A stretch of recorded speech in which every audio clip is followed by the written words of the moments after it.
Vinayagar Chaturthi special recipe பிள்ளையார்பட்டியில் பண்ணுற அரிசி பருப்பு மோதகம் எப்படி வீட்டில் ஈஸியாக சாஃப்டாக டேஸ்டியாக பண்ணலான்னு பார்க்க போகிறோம்.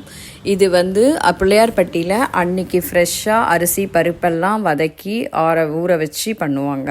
ஒரு அடி கனமான கடாயில் 1 கப் அளவுக்கு பச்சரிசி எடுத்து கேஸை சிம்மில் வச்சு வாசனை வர அளவுக்கு வதக்கினதுக்கு அப்புறமா பைத்தம் பருப்பு அதாவது 1/4 கப்புக்கும் 1/2 கப்புக்கும் நடுவில் எடுத்து வாசனை வர அளவுக்கு வதக்கிக்கங்க. கலர்லாம் சேஞ்ச் ஆகக்கூடாது. இப்போ அது நல்லா வாசனை வந்ததுக்கப்புறமா தண்ணி ஊற்றி அதை நல்லா வாஷ் பண்ணிவிடுங்க ஒரு தடவை. அதுக்கப்புறமா 1 கப் அளவுக்கு தண்ணி ஊற்றி 1 மணி நேரம் ஊற வச்சுட்டு இந்த மாதிரி ஒரு டவலில் பரத்தி விட்டுருங்க.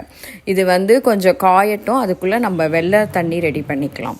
1 கப் அரிசிக்கு 1/2 கப் அளவுக்கு வெல்லம் எடுத்திங்கன்னா கரெக்டான ஸ்வீட்டில் இருக்கும். எக்ஸ்ட்ரா வேணும்னா 2 கப் ஆட் பண்ணிக்கோங்க. இப்போ அது கரைஞ்சதுக்கு அப்புறமா வடிகட்டி வெள்ளை தண்ணி ரெடி பண்ணியாச்சு.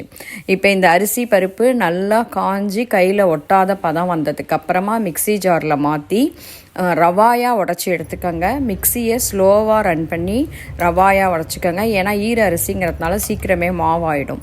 ரவாயாக உடச்சி எடுத்ததுக்கப்புறமா தனியாக எடுத்து வச்சுட்டு ஒரு கடாயில் எந்த கப்பில் அரிசி இழந்தோமோ அதே கப்பில் 3 கப் அளவுக்கு தண்ணி ஊற்றி ஒரு 1 பிஞ்ச் அளவுக்கு சால்ட்டு போட்டு நல்லா கொதிக்க ஆரம்பித்ததுக்கு அப்புறமா நம்ம ரெடி பண்ணி வச்சுருக்கிற அரிசி பருப்பு ரவாயை போட்டு ஒரு 5 நிமிஷம் ஓப்பனில் வேக வச்சுக்கோங்க.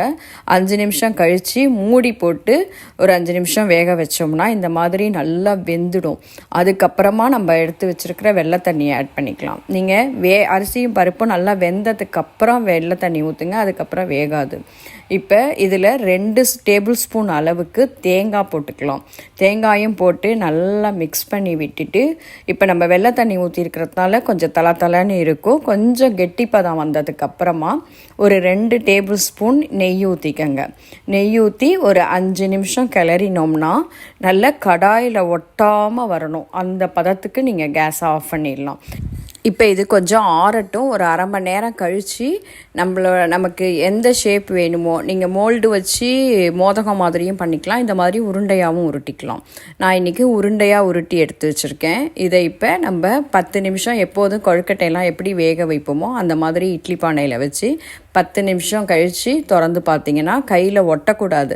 அந்த பதம் வந்ததுன்னா நம்மளோட பிள்ளையார்பட்டி மோதகம் சூப்பராக ரெடி ஆகிடுச்சு. இப்போ இதை நான் உங்களுக்கு உடச்சி காமிக்கிறேன் பாருங்கள். கொஞ்சம் ஆறினத்துக்கு அப்புறமா உள்ளே நல்லா சாஃப்டாக நம்ம போட்ட வெல்லம் தேங்காய் எல்லாம் சூப்பராக இருக்கும். சாப்பிடும்போது அப்படியே வாயில் கரையும். கண்டிப்பாக ட்ரை பண்ணி பாருங்கள். நம்ம சேனலில் ஆல்ரெடி எள்ளு பூரணம், பருப்பு பூரணம், கடலப்பருப்பு பூரணம், தேங்காய் பூரணம் எல்லாமே கொழுக்கட்டை ரெசிபீஸ் இருக்குது. ஸ்பெஷலாக ப்ளேலிஸ்ட்லேயே நான் போட்டிருக்கேன். கண்டிப்பாக ரெஃபர் பண்ணி பார்த்துக்கோங்க. ஹாப்பி விநாயகர் சதுர்த்தி.